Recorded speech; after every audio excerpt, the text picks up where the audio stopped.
Looking forward to 2013 in Harrisburg, next on Behind the Headlines. This is Behind the Headlines, with behind-the-scenes analysis on issues affecting Pennsylvanians, sponsored by the Susquehanna Valley Center for Public Policy. Now, here's your host. Hi, welcome to a new edition of Behind the Headlines. I'm Charlie Greenewalt, Senior Fellow of the Susquehanna Valley Center for Public Policy. I'm joined, as usual, by my co-host and Susquehanna associate, Mara Donnelly. Mara, welcome. Hello, Charlie. So, Mara, I asked you before about your voter ID, and you kind of laughed a little bit, I suppose. But, 59 precincts in Philadelphia, not one vote for Romney. You don't think there's any voter fraud in Philadelphia, do you? Oh, boy, Charlie, that's a loaded question. There's a chance, yeah. It's even Lanny Davis, the DNC, the former chairman of the Democratic National Committee, was asked that question on the radio recently, and he had to pause and clear his throat and say, probably there was. Wow. So we have someone here to talk about the election again, and as we continue to analyze the results of this last year's general election and looking forward to the year 2013, and that's Dave Patti. Dave is the president and CEO of the Pennsylvania Business Council. Welcome back, Dave. Thanks. It's nice to have you back. Hi, Dave. Thanks so much. Why, I don't know where to start. We haven't had you on since the election. I guess let's go back and say, how do you explain the results of 2012? Back to the future. Very much a vote for the status quo, both federally and the state legislature. Obviously the president reelected Bob Casey at the U.S. Senate for Pennsylvania, reelected all of Pennsylvania's incumbent congressmen. One in the general. Now, we had losses in the primary. In one case, Jason Altmaier, where there were two Democrat members were put together, he and Mark Kritz, and then, of course, Tim Holden. But in the general election, the only surprise there being Keith Ralphus over Mark Kritz in a district that did lean more Republican. So, and Ralphus came very, very close in 2010 in an election against Jason Altmaier. So his victory was one to the plus side for the Republicans, where in other races, say Tom Smith versus Bob Casey, the Democrats prevailed.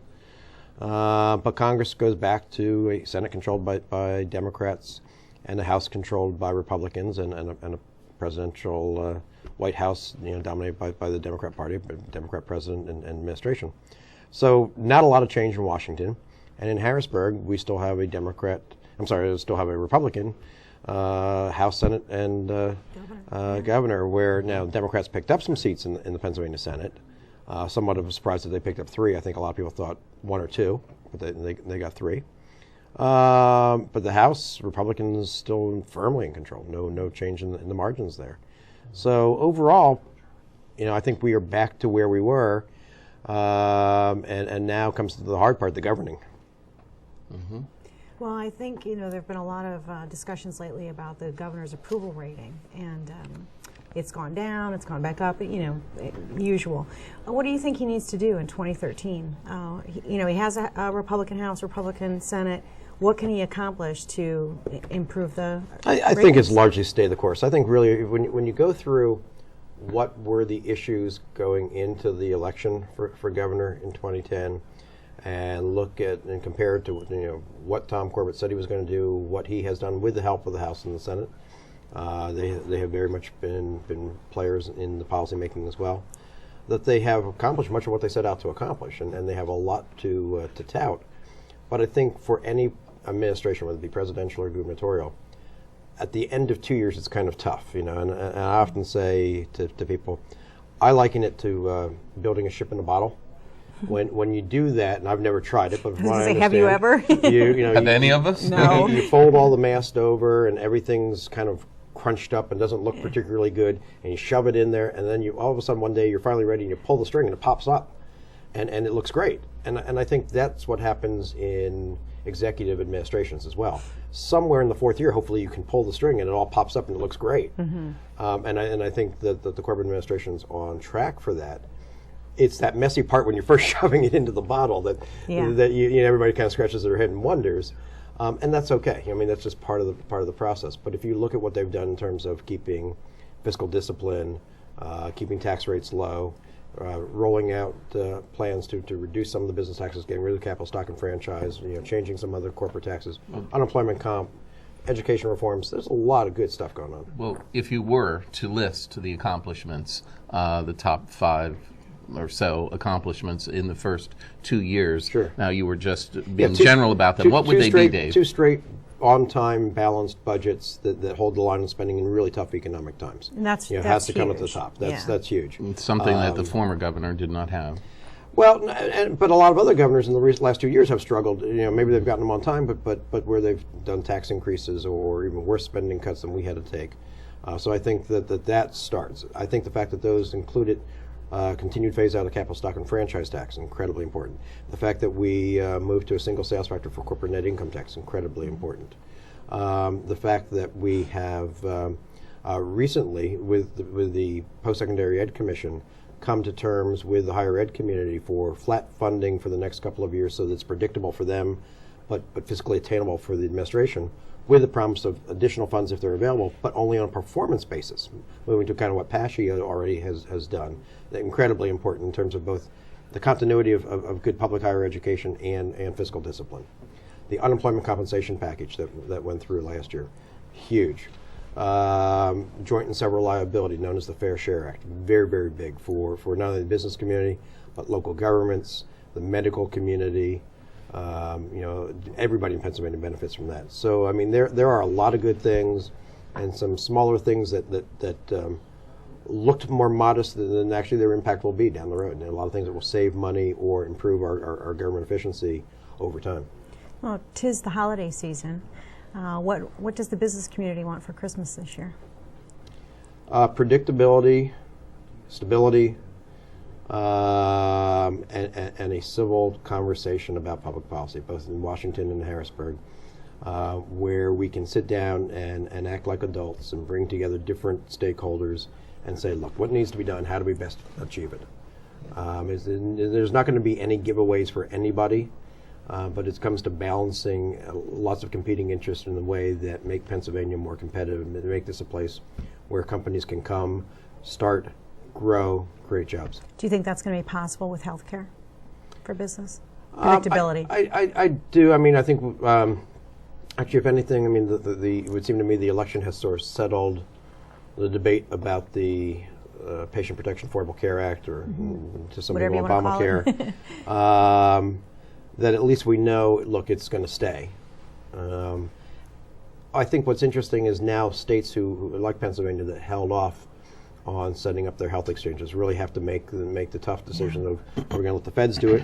And this is now time for the feds to kind of say, oh, be careful what you wish for. Yeah. What if all the states go and say, go ahead, have at it. You thought you knew what you were doing. Nancy Pelosi told us you have to vote for it to know what's in it. Well, they voted. Now we're trying to find out what's in it.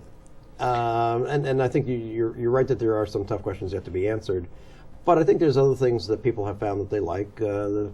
For some families, the ability to keep their young people on health insurance until 26. Less fear about pre-existing conditions not being covered, that sort of thing. But there is no free lunch, so people are going to now also recognize we have to pay for those things. Mm-hmm. I know you may not have your crystal ball with you this time, Dave, but if you're looking into the future, as you just started to do, what are the specific problems in Pennsylvania that the legislature and the governor are going to confront this forthcoming season? Well, I mean, as we all know, pensions. The public sector pensions are eating into the budget at a tremendous pace, very much like entitlements in Washington on the national budget scene. They're going to dominate everything in terms of just how much money it takes to fund them. A few years ago, a couple $100 million a year did it. Well, that was not insignificant, but a very small portion of the budget. We're looking at over $1 billion this year, a couple of $1 billion just 2-3 years down the road. Making matters worse in two ways is this fiscal cliff in Washington, and I can't stress enough, frankly, that really does frighten me. I do not follow with those who say, oh, well, let's just go off it, that'll make everybody do something. I think that means recession for a year for at least the first half of the year, if we truly go off the cliff, if the sequestration starts. But the president, it's the belief of some, and maybe myself included, the president wants to go off the cliff. Maybe, but I'm large saying, military cuts that he doesn't get any other way, and everyone's taxes go up, and you have a lot more money to spend. But taxes, even if tax rates go up, that lags. He wouldn't have that money to spend for some time, and in the interim, what happens is it stifles economic activity. I think two things happen. I couldn't agree with you more. The markets go down as a result of all of that, which means that the pension funds are even more unfunded because it's based on the value of the assets that are used to back up the pensions. So we have to put even more money in there, but also revenues go down because economic activity slows down if not stops. And if you look at the most recent numbers coming out from the Pennsylvania Department of Revenue, collections were already lagging this last month for personal income tax and sales tax, which means consumers are already getting nervous. They're already backing off. Corporate taxes about held their own. The business taxes have actually been leading the way, not the personal taxes or the consumption taxes. If those business taxes slow down yet, and personal income taxes go down or sales tax goes down, and people don't spend, even there's still a couple of weeks before the holiday season of shopping. If that starts to slow down, we don't get those taxes because people fear the cliff. Cliff slope, whatever they want to call it, it's not good. It's down. Yeah. We know it goes down. I mean, no matter what you want to call it. I very much fear for revenues to the state in the first quarter, at least, if not also the second quarter, and that exacerbates that pension system problem and makes for a really ugly budget. Can they reach a solution? They being Washington? Yeah. Can they, and do they want to? As Charlie said. Two different answers. Can they? Sure. Right now, it's just name calling. Right. Yeah. Right. I mean, I would back, the speaker to the degree that he said it's been, a waste for the first 3 or 4 weeks. I mean, I think that there's been a lot of wasted time on both sides. Well, as we've seen, they prefer to be under a lot of pressure before they actually make decisions. I don't know if they're going to go over the cliff before they make any. And what scares me, which could be, is that they'll put off a decision. I mean, what I half suspect will happen is we'll have some kind of forestalling for 60 days, 90 days, something like that. But then that goes back to my desire for certainty. All right, so all we know is that we'll put off a decision for 30 more days. Prolongs the agony. Yeah.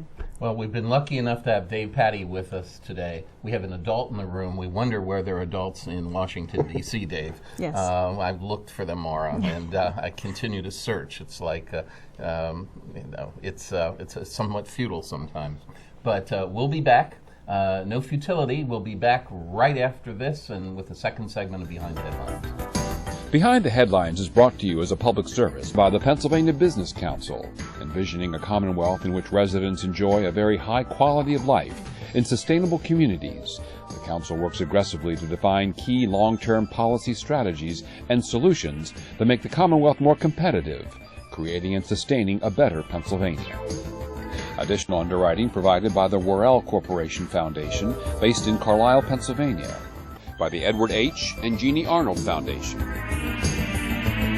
and by the Hospital and Health System Association of Pennsylvania, helping hospitals to provide healing, health, and hope to communities across the state, and by the Pennsylvania Manufacturers Association.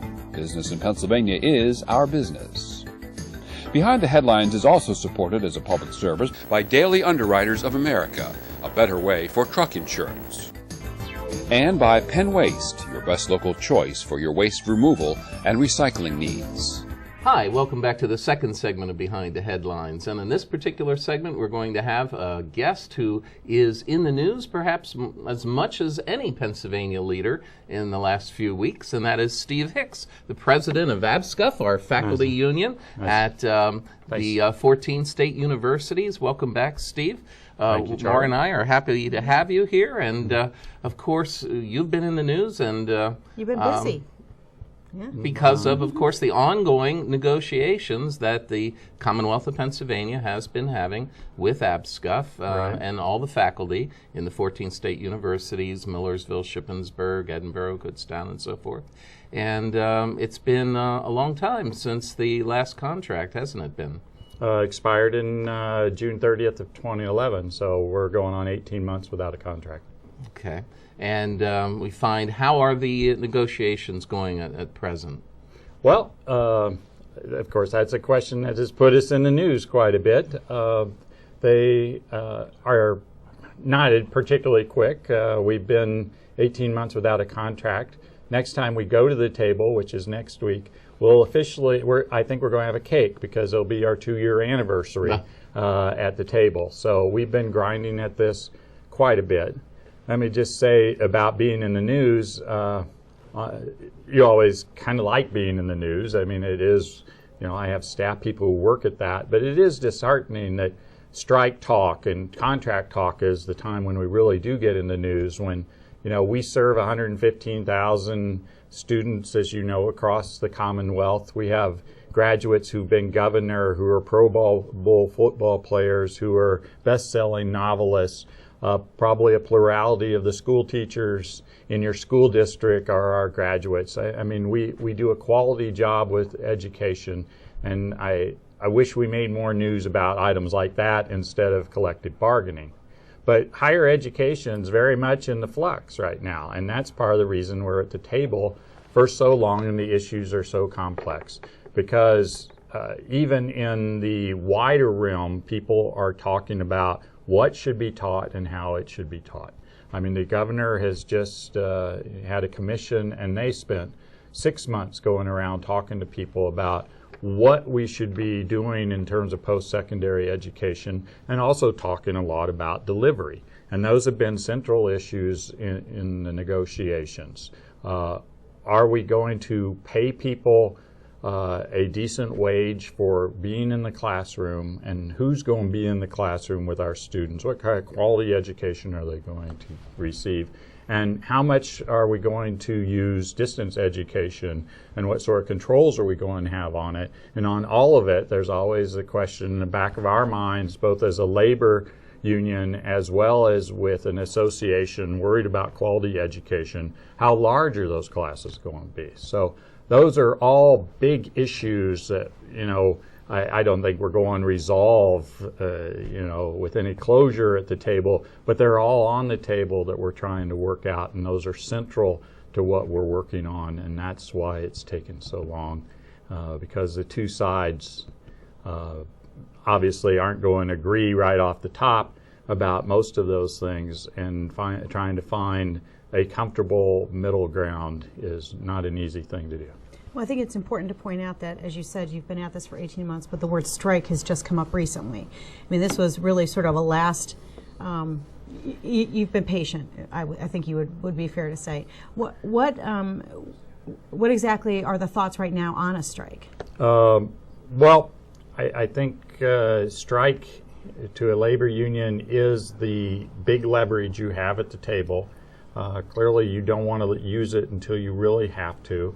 I think you're bringing up the notion that we've just taken a strike authorization vote right before Thanksgiving. We got a 95% yes vote from our membership, which felt really good to the leadership about the support we have on the issues. One big difference here from our past history is we took this vote much later in the process than we've ever done it before. We usually take it as a pro forma vote as we begin. This time we've waited 18 months after the contract's over and taken the vote, and that led to a real debate about certain issues and things that are on the table. So it was a very different kind of discussion. So we felt very heartened by the 95% yes vote, which says these issues I'm talking about distance education and how we compensate our non-permanent faculty in particular, are things that are very important to us, and we're willing to go to extreme lengths to reach a good resolution. On the other hand, I think we are concerned about education. I know we are, and that's what we do for a living, and we don't want to just halt the education of a lot of students, 115,000, without due consideration and understanding of the effect. If there's much of any chance of reaching a resolution without a strike, we'll do so. I think you recently announced that you've put off a strike, definitely, until the spring. We did do that. Yeah, yes. And I know a lot of students are probably pretty relieved about that, because most of the interviews I saw of students, they were a little bit concerned about this disrupting their fall or winter semester? I think, yes, we announced last week that we weren't going to strike this semester. This is the last week of classes as we tape this. Next week is finals week, and we had a long discussion about timing and whether this was the time to do it or not. We have 2 negotiation sessions yet in December, and we have hopes of seeing some movement that change the tone so that the word strike isn't the first one popping up in press releases and so forth. But we have to move. I mean, we get stalled and we don't feel like we're getting anywhere with the other side. You're not left with any choice, really. Right. So. Steve, you have, APSCUF has had for some time a really, really good staff, and your staff has done an excellent job in tracking what's going on in Washington, what's going on in Harrisburg in terms of education policy. When you look at Washington, D.C., and we hear all this talk, and we talked about it with our earlier guest, Dave Patti, about this quote-unquote going off the fiscal cliff. Interesting metaphor. Right? Yeah, it is. How will that affect PASHE students? How does that affect the system in your mind? The problem with that question, as good as it is, Charlie, is not much anybody's going into the weeds on the details on higher ed. The core number, and I hope I'm repeating the same one that Dave cited, is non-defense spending is going to be cut 8.2% if they go ahead with the cliff, the January 1 agreement that they came up with to balance things out a little over, what's it been, almost 2 years ago now. The problem with cutting everything except defense 8.2% is education's going to be a big part of that. And there are 2 big issues to our students that have been talked about and worked on that probably are going to have an effect. The first one is Pell Grants. The Obama administration has advocated for more Pell Grant spending, and they've also changed the rules in terms of eligibility. And so I know our students have felt the pinch on eligibility, but they've been happy to get a little bit more money. Clearly, if there's an 8.2% cut, you worry that Pell Grants will be part of what's on the table in terms of that. The second thing is, I hope you remember last summer, there was long discussion about interest on student loans.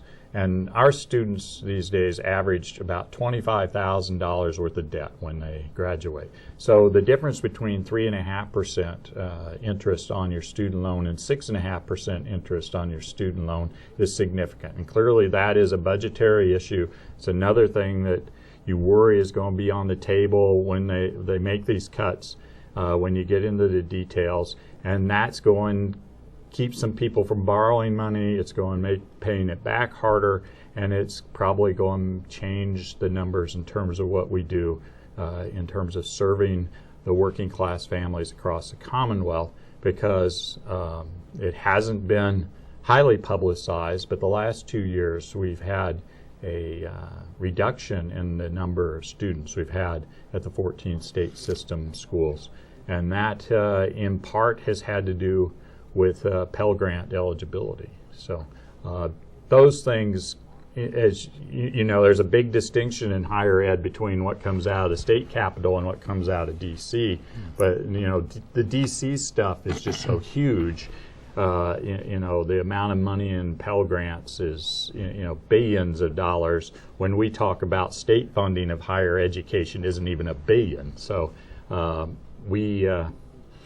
you have to worry just because of the size of all their programs, the massive effect it could have on higher education in the Commonwealth. So the fiscal cliff is rather far-reaching. The fiscal cliff with those kinds of numbers has a potential to do damage in a whole series of places, from all the way from pre-K all the way up through the 16th year, as you want to put it that way. Since we've seen you last, Steve, the Governor's Commission on Higher Education has issued its report. Sure. What was your overall evaluation of that? Good news, bad news? Well, I think when the governor announced it in his budget address last February, we were very concerned about some of the issues that might come out of it. I think the end report we felt pretty satisfied with, particularly that it proposes a baseline for higher ed funding for the public institutions, and that's something we haven't seen put on paper and put into work. You know, we took an 18% cut a year ago in the budget, and if the Commission's report was to be enacted in some way, and that would give us a baseline. It also gives us the potential for having more funding through performance measures, and of course those aren't defined or anything. So, but you know, the state system's been doing performance funding for over a decade. We're on our third iteration of it. We're used to doing performance funding, so we're pretty comfortable with that kind of mechanism. And it probably isn't something that, you know, it's going to scare us to get involved in performance funding. Obviously, the devil's in the details, and we want to make sure that it really is quality education that comes out of those kinds of performance measures. But I don't think there's anything that looked like it was going to ruin public education in the Commonwealth. Well, as we close out our final show for 2012, it's the holiday season. Other than a contract, what do you think you're going to be hoping for in 2013?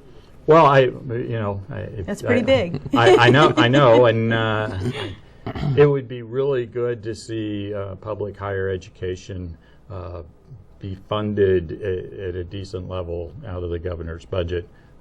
Concern again that he will propose a cut to higher ed, and you know, we have not kept up with inflation in terms of our funding over the last decade.